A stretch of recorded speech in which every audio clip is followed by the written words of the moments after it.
যে অসীম বাবু যে কথা বলেছেন, অসীম বাবু টাইম করুক, অসীম বাবুর এই কথাটা অসত্য, আমরা দায়িত্ব নিয়ে অসীম বাবুকে প্রমাণ করে দেব এবং সেটা শান্তিপূর্ণ ডিবেটই হবে, কোনো হিংসার পথ অবলম্বন করে নয়। হিংসা দিয়ে হিংসাকে রোধ করা যায় না, হিংসাকে দিয়ে হিংসাকে রোধ করা যায় না। শান্তিপূর্ণ ডিবেটের আহ্বান করা হচ্ছে।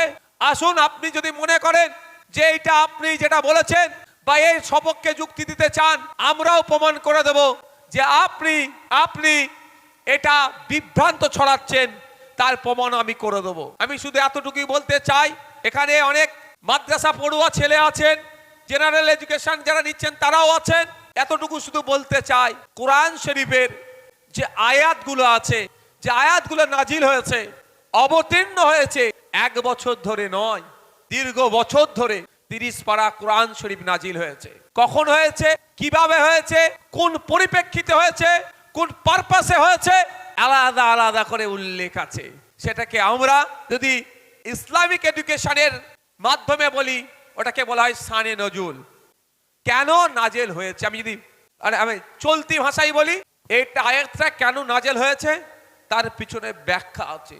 সেই ব্যাখ্যা তাফসীর, সেই ব্যাখ্যা তাফসীরের গ্রন্থে আছে। স্কলাররা সেই ব্যাখ্যা আরো ভালোভাবে আমার থেকে দেবে, আমি ইসলামিক স্কলার না। কিন্তু প্রত্যেকটা আয়াত বলুন বা সূরা বলুন, যাই বলুন না কেন, তার পেছনে একটু কারণ আছে। এই কারণে এটা নাজিল হয়েছে বা অবতীর্ণ হয়েছে। সেই ঘটনা ব্যাকগ্রাউন্ডে না গিয়ে হুট করে কোনো একটা জায়গা থেকে তুলে এই ধরনের মন্তব্য করছে। যদি আপনাদের বলেন 1450 বছর ধরে পৃথিবীর বুকে কোরআন শরীফ আছে, কারো ক্ষমতা নাই, সেন্টেন্স তো দূরের কথা, একটা অক্ষরের সমালোচনা করে তাকে এস্টাবলিশ করার, একটা জের জাবার নুক্তা, এটার চ্যালেঞ্জ করে কারো ক্ষমতা হয়নি এটাকে ভুল প্রমাণ করার। বরঞ্চ যুগে যুগে মানুষ ভুল প্রমাণ করতে চেয়ে গবেষণা করেছে কোরআন শরীফকে নিয়ে, পবিত্র কোরআন শরীফকে নিয়ে গবেষণা করেছে ভুল প্রমাণ করার জন্য। এন্ড অফ দ্য ডে, দিনের শেষে দেখা গিয়েছে 10 বছর 12 বছর, হয়তো 8 বছর 6 বছর গবেষণা করেছে, গবেষণা করে ভুল প্রমাণ করতে পারেনি। বরঞ্চ কোরআনকে যিনি সৃষ্টি করেছেন তার কাছে আত্মসমর্পণ করেছে। ইতিহাস আছে তো নাকি? আমি আজকে এটা কোরআন শরীফকে হয়েছে বলে বলছি না, কালকে আমার নজরে যদি পড়ে অন্য কোনো ধর্মগ্রন্থকে নিয়ে এই ধরনের মিথ্যাচার, অনাচার, বিভেদমূলক কথাবার্তা, আমি আপনাদের কথা দিয়ে যাচ্ছি, নওশাদ সিদ্দিকী ওই ধর্মগ্রন্থের পাশে দাঁড়িয়ে যারা মিথ্যাচার অনাচার করবে তাদের বিরুদ্ধেও আইনত লড়াই করবে। যে সরকারের আমলে ইসলামকে তুলে, কোরআন শরীফকে তুলে বাজে মন্তব্য হচ্ছে, অশ্লীল মন্তব্য হচ্ছে, ওই সরকার চুপ থাকছে। এক প্রকার ওই মন্তব্যটাকে ওই সরকার মেনে নিচ্ছে। সেই সরকারকে নতুন দিনে ভোট আসছে, বৈধ হবে কি অবৈধ হবে, আপনারা হাত দিয়ে বলুন, বুকে বলুন, বৈধ হবে তো না অবৈধ হবে? আমি এটা ইসলামিক মঞ্চ নয়, বৈধ অবৈধর আমি ফতোয়া দেব না, আপনারা নিচেরা ভাবুন। আপনারা অবগত আছেন, গত কয়েকদিন আগে বিজেপির এক বিধায়ক কিভাবে ধর্মগ্রন্থকে তুলে অশ্লীল মন্তব্য করেছে। এখন পর্যন্ত মমতা ব্যানার্জির পুলিশ কোনো ব্যবস্থা গ্রহণ করেছে? কেন করেনি? এটা আপনাকে আমাকে ভাবতে হবে। পানি দাও তো।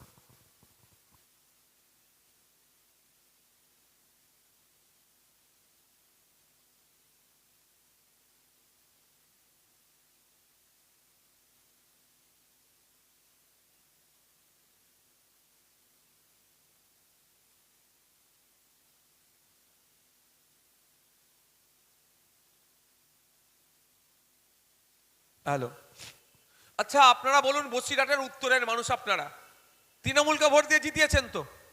এখানের মধ্যে যারা উপস্থিত আছেন 90% মানুষ 2021 সালে তৃণমূলকে ভোট দিয়েছিলেন। ঠিক বলছি? 90% মানুষ।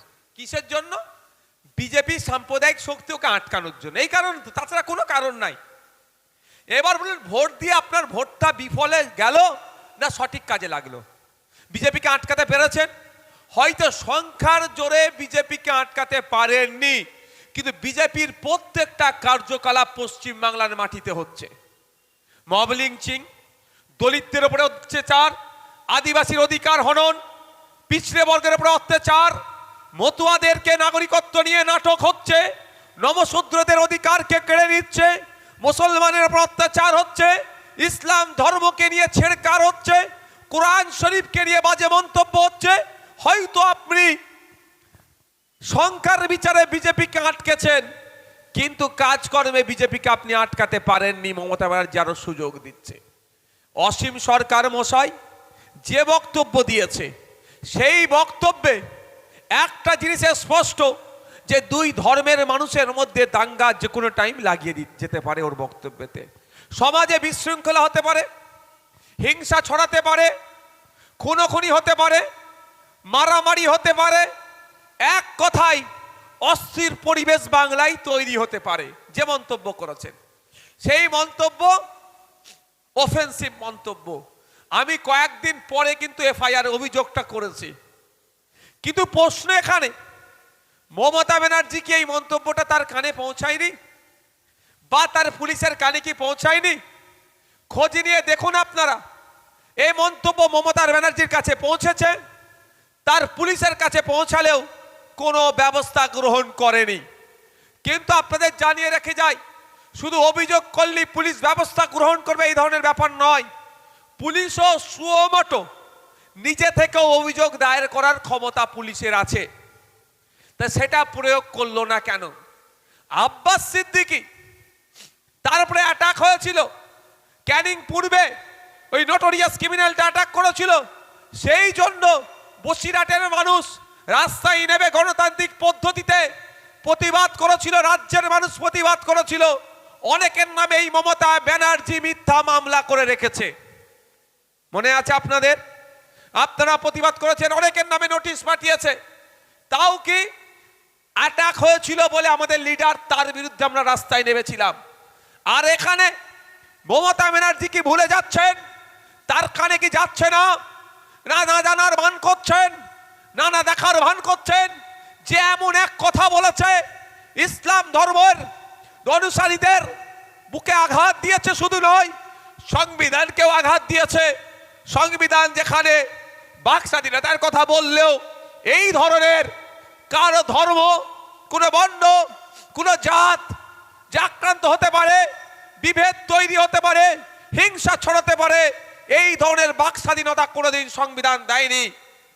উল্টে এই ধরনের মন্তব্য করলে তাদের বিরুদ্ধে ব্যবস্থা গ্রহণের জন্য আইপিসি ছিল, এখন বিএনএস নাম চেঞ্জ করে একাধিক ধারা উল্লেখ করা আছে। এই ধারায় তাদের বিরুদ্ধে অভিযোগ দায়ের করার কথা বলা হচ্ছে, আইনের মাধ্যমে তাদের শাস্তির বিধানের কথা বলা হয়েছে। কিন্তু মমতা ব্যানার্জি এখন পর্যন্ত কোনো কথা বলেছে? আপনারা একটা আওয়াজ দেন না। ঝিমিয়ে গেলেই তো এই অবস্থা হচ্ছে ভাই আপনাদের। আপনার আমার সাথে এই আচরণ, আমি ঝিমিয়ে যাচ্ছি বলে। আচ্ছা, এখন পর্যন্ত তৃণমূল কংগ্রেসের কোন নেতা মুখ খুলেছে? মুখ খোলা দরকার ছিল কি ছিল না? যে অন্তত এতটুকুই তারা বলতে পারত, এই কথা সাম্প্রদায়িক কথা, বাংলার মাটি নজরুলের মাটি, কাজী নজরুলের মাটি, রবি ঠাকুরের মাটি, এই বাংলার সম্প্রীতির মাটি, এই বাংলার মাটিতে এই ধরনের কথাবার্তা যারা বলবে তারা জেলের ছাড়া বাইরে তাদের জায়গা হবে না, এ কথা অন্তত বলার দরকার ছিল। সে কথা বলেনি। তাই আপনাকে আমাকে ভাবতে হবে, কাদের হাতে বসিরহাটের মানুষ 2021 সালে ভোট দিয়ে দায়িত্বভার তুলে দিল, তারা কথা বলছে না কেন? তাই আমাদেরকে ভাবতে হবে, আমার সাথে অন্যায় হচ্ছে, আমার কথা বলার জন্য, আমার সাথে অন্যায় হচ্ছে, আমার হয়ে বলার জন্য আগামী দিনে আমাদের মধ্যে থেকে তৈরি করতে হবে যে আমাদের হয়ে তারা লড়াই করবে গণতান্ত্রিক প্রক্রিয়ায়। অন্যথায় ভোট আসবে, ভোট যাবে, বিজেপিকে আটকানোর নাম করে বিজেপিকে আপনার ঘরে ঢুকিয়ে দেবে, আপনার কথা বলার স্বাধীনতাটুকুও কেড়ে নেবে। তাই বন্ধুগণ, একটু ভাবুন, এতক্ষণটা অতিবাহিত হয়ে গেল, একাধিক অভিযোগ হয়েছে, শতাধিক অভিযোগ হয়ে গেল, এখনো পর্যন্ত মমতা ব্যানার্জি তার পুলিশকে নির্দেশ দিল না ওই সাম্প্রদায়িক, মানবতা বিরোধী, ধর্ম বিরোধী শুধু নয়, মানবতা বিরোধী ওই বিধায়কের ঘাড় ধরে জেলের মধ্যে ঢুকানোর। তাই আপনাকে আমাকে সোচ্চার হতে হবে, আপনাকে আমাকে জাগ্রত হতে হবে, মমতা ব্যানার্জিকে প্রশ্ন করতে হবে আর কবে এদের বিরুদ্ধে ব্যবস্থা গ্রহণ করবেন। আপনি বলেছিলেন বিজেপিকে আটকাবো, বিজেপিকে আটকাবো, তাই আমরা আপনাকে অনেকে ভোট দিয়েছিলাম। কিন্তু বিজেপির নেতারা যে ধরনের কুৎসিত ভাষায় কোরআন শরীফকে নিয়ে আক্রমণ করলো, মিথ্যা কথা বললো, অর্ধ সত্য কথা বললো, মিসলিড করলো, মিসগাইড করলো, আগে পরে না দেখে ছোট্ট একটা কথাকে তুলে এমন বিভ্রান্ত করে সমাজকে বিছিয়ে দেওয়ার চেষ্টা করলো, তাদের বিরুদ্ধে কবে ব্যবস্থা গ্রহণ করবেন? এই মমতা ব্যানার্জি আমার মনে হয় ব্যবস্থা গ্রহণ করবে না যতদিন না আপনি সোচ্চার হচ্ছেন গণতান্ত্রিক প্রক্রিয়াতে। 200-র অধিক ভাই মামলা হয়ে গেছে, প্রায় 200-র অধিক অভিযোগ দায়ের হয়েছে। আর কবে করবে গ্রেফতার, আর কবে করবে মমতা ব্যানার্জি, আমি জানতে চাই। আর এটাও লক্ষ্য রাখবো, আপনাদের বলে যাচ্ছি, যদি মমতা ব্যানার্জি ওনার বিরুদ্ধে নিজে থেকে তো আইনত ব্যবস্থা নিল না, আমরা অভিযোগ করছি, আমাদের অভিযোগগুলো নিয়ে যদি লঘু ধারায় কেস দেয়, এটাকে চ্যালেঞ্জ করে নওশাদ সিদ্দিকী আসল যে সেকশন পড়ার দরকার সেই সেকশন দেওয়ার জন্য আমি আইনের দ্বারস্থ হব, আমি মামলা করব। আপনাদের জানিয়ে রাখে যাই, আমি মাইন্ডকে সেট আপ করে নিয়েছি। আগে প্রতিবাদ করে ছেড়ে দিতাম, শুধু প্রতিবাদ করব না, আমি ওই দিনের পর থেকে আমার মানসিকতা আমি দৃঢ় করে নিয়েছি। কোন ধর্মের বিরুদ্ধে নট অনলি মুসলিম, যে কোনো ধর্মের বিরুদ্ধে যদি আমার নজরে আসে কারো কুৎসিত মন্তব্য, যে মন্তব্যে এলাকায় বিশৃঙ্খলা হতে পারে, সে যত বড়ই যেই হোক না কেন, তার বিরুদ্ধে নওশাদ সিদ্দিকী আইনি লড়াই করবে, পেনের লড়াই জারি রাখবে, মুখের লড়াই জারি রাখবে। আমার নজরে যদি আসে হিন্দু ধর্মের দেবদেবী, খ্রিস্টান ধর্মে যীশু খ্রিস্ট, বা খ্রিস্টান ধর্ম নিয়ে, বা শিখ ধর্ম নিয়ে, ইসলাম ধর্ম নিয়ে, হিন্দু ধর্ম নিয়ে, যে কোনো ধর্ম নিয়ে যদি ধর্মগুরু থেকে শুরু করে দেবদেবীদের সম্পর্কে কোনো কুৎসিত মন্তব্য করে, আমার পুরো মাইন্ডে আমি সেট আপ করে নিয়েছি, তার বিরুদ্ধে কেউ দাঁড়াক আর নাই দাঁড়াক, নওশাদ সিদ্দিকী তার বিরুদ্ধে এটাকে প্রতিরোধ করার জন্য গণতান্ত্রিক প্রক্রিয়ায় প্রথম দাঁড়াবে। এটাকে চলতে দেওয়া যায় না, এটাকে বন্ধ করতে হবে। সংবিধান এই ধরনের কুৎসিত ভাষায় আক্রমণ করার কোনো রাইট দেয়নি, বরঞ্চ সংবিধান আপনাকে আমাকে রাইট দিয়েছে। আর্টিকেল 25 গুগলে গিয়ে সার্চ করে দেখতে পারেন, বা যদি চান আমার গাড়িতে সংবিধানের কপি রাখা আছে। আর এখন তো সবার মোবাইল আছে, হাতে মোবাইল আছে না? আমারও তো পকেটে মোবাইল আছে, চাইলে খুলে দেখতে পারেন যে ওখানে আর্টিকেল 25, সেখানে দেখতে পাবেন আপনি কোন ধর্মটাকে চুজ করবেন তার স্বাধীনতা আপনার আছে। আপনি ধর্মচারণ করবেন তার স্বাধীনতা আছে। ধর্মকে এক্সটেন্ড করতে চাইছেন, ধর্ম প্রচার করবেন, তার স্বাধীনতা সংবিধান আমাদেরকে দিয়েছে। তাহলে আপনি কে এসে যাচ্ছেন এই ধরনের অবাঞ্ছিত মন্তব্য করবেন? আমি এখানে চ্যালেঞ্জ করছি একটা কথা, যে অসীম বাবু যে কথা বলেছেন, অসীম বাবু টাইম করুক। অসীম বাবুর এই কথাটা অসত্য, আমরা দায়িত্ব নিয়ে অসীম বাবুকে প্রমাণ করে দেব, এবং সেটা শান্তিপূর্ণ ডিবেটই হবে, কোনো হিংসার পথ অবলম্বন করে নয়। হিংসা দিয়ে হিংসাকে রোধ করা যায় না, হিংসাকে দিয়ে হিংসাকে রোধ করা যায় না।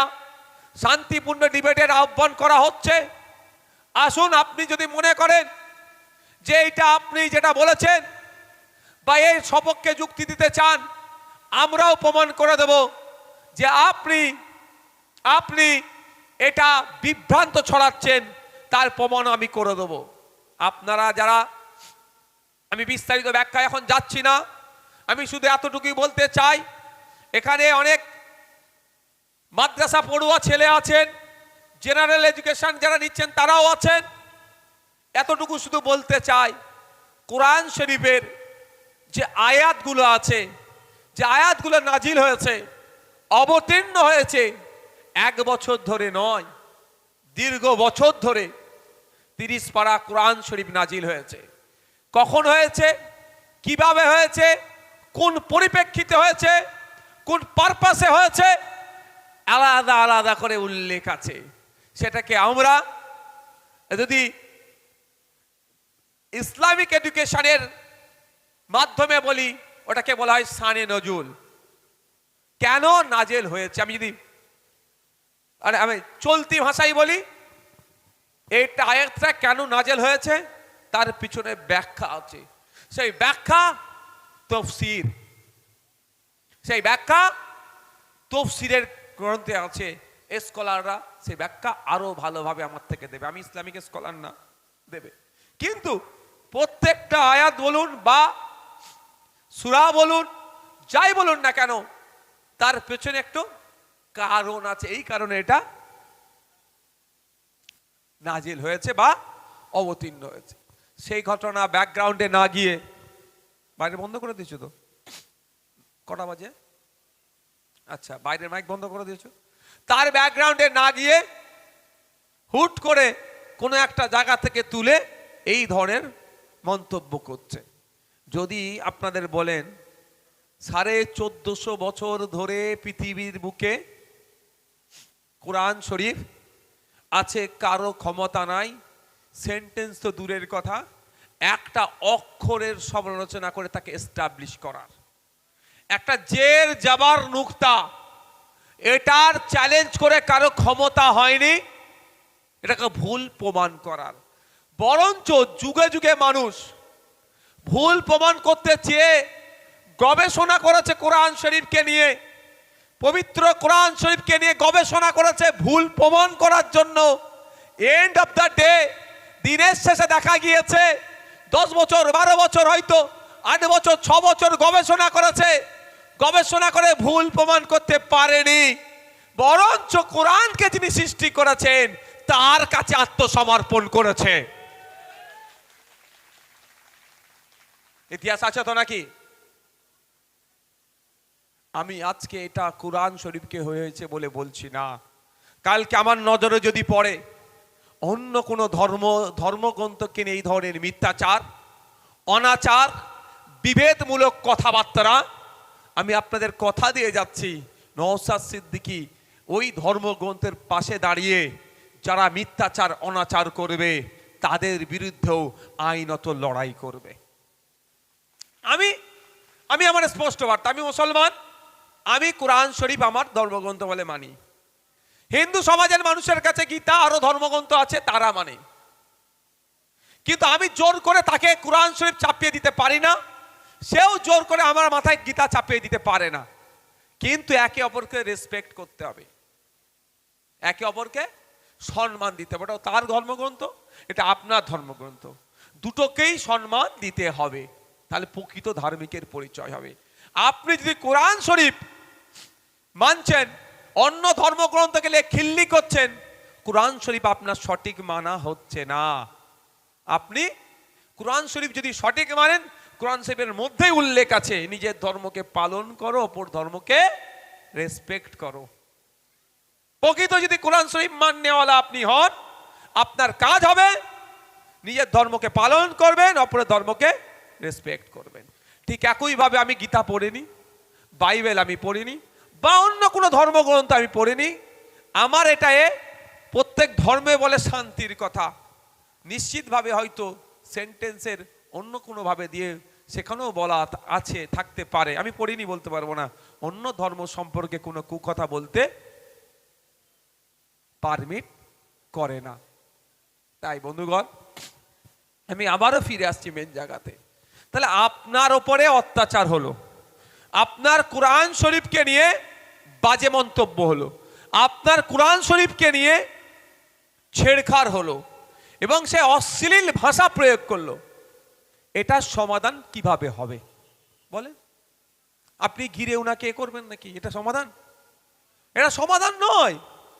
এই না, আপনি ঘিরে তার কাছ থেকে জবাব চান, সেই জন্য আপনার হাতে আইন তুলে দিয়েছে দেশ। কি আইন তুলে দিয়েছে? সেকশন ধরে উল্লেখ আছে, সাম্প্রদায়িক দাঙ্গা বাঁধতে পারে যদি এমন কথা হয়, এই সেকশনে ওর এত ধারা মামলা হবে। এই সেকশনে ওর নামে মামলা করো, ওকে কোর্টের মাধ্যমে শাস্তির ব্যবস্থা করো। আপনি আইন হাতে তুলে নিতে পারবেন না। এটা কে বলছে? দেশ বলছে। তাহলে আমরা সেই পথ অবলম্বন করব। আমরা পথ অবলম্বন করেছি কি, ওনাকে ঘিরে ধরিনি, ধরবেন না কেউ। চাইছে এটা, কিন্তু এটা চাইছে, মাথায় রাখবেন। আমি কি সমগ্র মতুয়া সমাজের মানুষ বা হিন্দু সমাজের মানুষ এই কাজটা করেছে? করেছে একটা ওই অসভ্য লোকটি।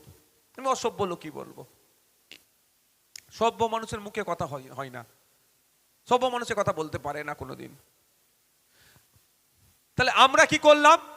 আইনের মাধ্যমে ওর ব্যবস্থা গ্রহণ করতে চাইলাম।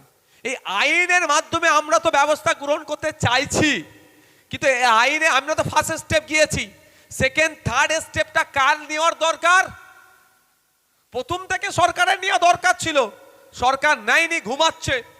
তাই সরকার ঘুমাচ্ছে, আমাকে এগিয়ে যেতে হলো এফআইআর করতে। আমার মুসারা গতকালকে গিয়েছিল মাটিয়া থানাতে এফআইআর করতে। তাহলে আমরা এগিয়ে গেলাম। তাহলে এবার কি হবে? এটাকে বাস্তবায়ন করতে হবে, শাস্তির দিকে এগোতে হবে। এবার কাজ কি? প্রশাসনের। অভিযোগটাকে গ্রহণ করেছে, এফআইআর হিসাবে ট্রিট করবে। এফআইআর হিসাবে ট্রিট করার পরে ওনাকে নোটিশ পাঠাবে। 7 বছরের আগে যদি সাজা হয় তাহলে ওনাকে নোটিশ পাঠাতে হবে। আর 7 বছরের বেশি যদি শাস্তি হয়, যে অফেন্স করেছে তিনি, তাহলে নোটিশ পাঠাবার দরকার নেই, যাবে, তুলে নিয়ে চলে এসে জেলের মধ্যে রাখবে। এবার জজের উপরে নির্ভর হবে কি শাস্তি হবে, সেটা জজের উপর। ঠিক আছে? তাহলে কি পুলিশ তার কাজটা করেছে? এই সরকার তার কাজটা করেছে? মমতা ব্যানার্জি কি তার কাজটা করেছে? তাহলে আপনারা মমতা ব্যানার্জি হাতটা শক্ত করে হলোটা কি আপনি বলেন এবার? আপনি তো মমতা ব্যানার্জি হাতটা শক্ত করেছেন, শক্ত করে ওই হাতেই তো আপনার ক্ষতি করছে। আপনি যে হাতটা শক্ত করলেন, ওই হাতি, ওনার নামটা কি, বিধায়কটা অসীম বাবুকে আগলে রেখেছে। যে হাতটা আপনি শক্ত করেছেন, সেই শক্ত হাতে অসীম বাবুকে আগলে রেখেছেন। ওই হাতটা যদি আপনি দুর্বল করতেন, তাহলে অসীম বাবুকে এতক্ষণ ধরে জেলের মধ্যে রাখত। এবার আপনি দুর্বল করবেন কি শক্ত করবেন, আপনি দেখুন। আপনি যে এইভাবে দুর্বল করছেন, এইখানে আমার বড় ভাইজানের একটা বক্তব্য নিয়ে এই কাটছাড় করা হয়েছে। আমার বড় ভাইজান কাকে ভোট দেওয়া বৈধ আর অবৈধ এই বিষয়ে কথা বলেছিল। আজকের দিনে আপনারা বুকে হাত দিয়ে বলুন যে সরকারের আমলে ইসলামকে তুলে, কোরআন শরীফকে তুলে বাজে মন্তব্য হচ্ছে, অশ্লীল মন্তব্য হচ্ছে, ওই সরকার চুপ থাকছে। এক প্রকার ওই মন্তব্যটাকে ওই সরকার মেনে নিচ্ছে। সেই সরকারকে নতুন দিনে ভোট আসলে বৈধ হবে কি বৈধ অবৈধ হবে? আপনারা হাত দিয়ে বলুন, বুকে বলুন, বৈধ হবে তো না অবৈধ হবে? আমি এটা ইসলামিক মঞ্চ নয়, বৈধ অবৈধর আমি ফতোয়া দেব না। আপনারা নিচেরা ভাবুন। ইসলামিক মঞ্চ হলে, আমি ইসলামিক কোনো বক্তা হলে আমি এটা বলে দিতাম, আমি রাজনীতির বক্তা, আমি ফতোয়া ফারাইজ দিতে পারবো না, আপনার হাতে ছেড়ে দিলাম। এটাই তো আমার বড় ভাইজান বলেছে নাকি, কেন ভোট দেওয়া অবৈধ, সেই প্রসঙ্গটা না দিয়ে শুধু ভোট দেওয়া অবৈধ বলেছে। তাদের হয়ে আবার অনেকে চাটুকারিতা করছে যে আব্বাস সিদ্দিকী ভুল বলেছে। আজ পর্যন্ত আমি একটা কথা জোর গলায় বলে যাচ্ছি, আব্বাস সিদ্দিকী একটা কথা ভুল বলেছে কেউ প্রমাণ করতে পারেনি আর পারবেও না। আর যাদের জ্ঞানের অভাব, জ্ঞানের কম আছে, তারা এটাকে নিয়ে হই হই করেছে, তাদের পাবলিসিটি নেওয়ার জন্য, আব্বাস সিদ্দিকীকে অপমান করার জন্য। কিন্তু দিনের শেষে আব্বাস সিদ্দিকী ভাইজানের বক্তব্য এস্টাবলিশ হয়েছে, তিনি সঠিক বলেছেন। থাকলে উনি তো ওপেন চ্যালেঞ্জ করছে, আসো, আমি যদি ভুল বলে থাকি আমার সাথে বসো, শান্তিপূর্ণভাবে বসো, না দরকার নেই, লোকের দরকার নেই, দুজন বসে যাওয়ার, ক্যামেরা লাগিয়ে দাও, লাইভ দেখবে, অসুবিধা আছে? একদিকে আব্বাস সিদ্দিকী থাকবে, অন্যদিকে যদি মনে করে আব্বাস সিদ্দিকী ভুল বলে যাচ্ছে, সে বসুক, কি হবে? লাইভ চলবে, আমরাও দেখতে চাই, বলবে মনে হয় তার বেলায় নেই। তা বন্ধুগণ, আমাদের ভাবতে হবে, সামনে ভোট আসছে, সামনে ভোট আসছে, আইএসএফকে ভোট দিতে আমি বলছি না, কিন্তু আপনারা বলুন, আপনারা নিজের মনকে কি ক্ষমা করতে পারছেন? কোরআন শরীফের সাথে এত বড় অন্যায় হয়ে গেল, আর আপনার ভোট নিয়েই কিন্তু যিনি সরকারে আছেন তিনি তার বিরুদ্ধে ব্যবস্থা গ্রহণ করছে না। তাহলে আপনাকে আমাকে ভাবতে হবে না? আজকে কোরআন শরীফকে অপমান করেছে, কালকে গীতাকে করতে পারে কেউ, বাইবেলকে কেউ করতে পারে, কিন্তু সেক্ষেত্রেও কি আমরা চুপ থাকব? আমি আপনাদেরকে বললাম শুরুতে যে আমি কোরআন শরীফকে শুধু যেমন যেমন অপমান করেছে মামলা করেছি, অভিযোগ করেছি, আর যদি অন্য কোনো ধর্মগ্রন্থকে কেউ এরকম অপমান করে আমি তার বিরুদ্ধে কিন্তু লড়াই সংগ্রাম জারি রাখব। তাই আমি এই প্রসঙ্গ থেকে একটু অন্য প্রসঙ্গে যাচ্ছি। এটা মাথায় থাকছে তো? এর জবাবটা দিতে হবে ভাই।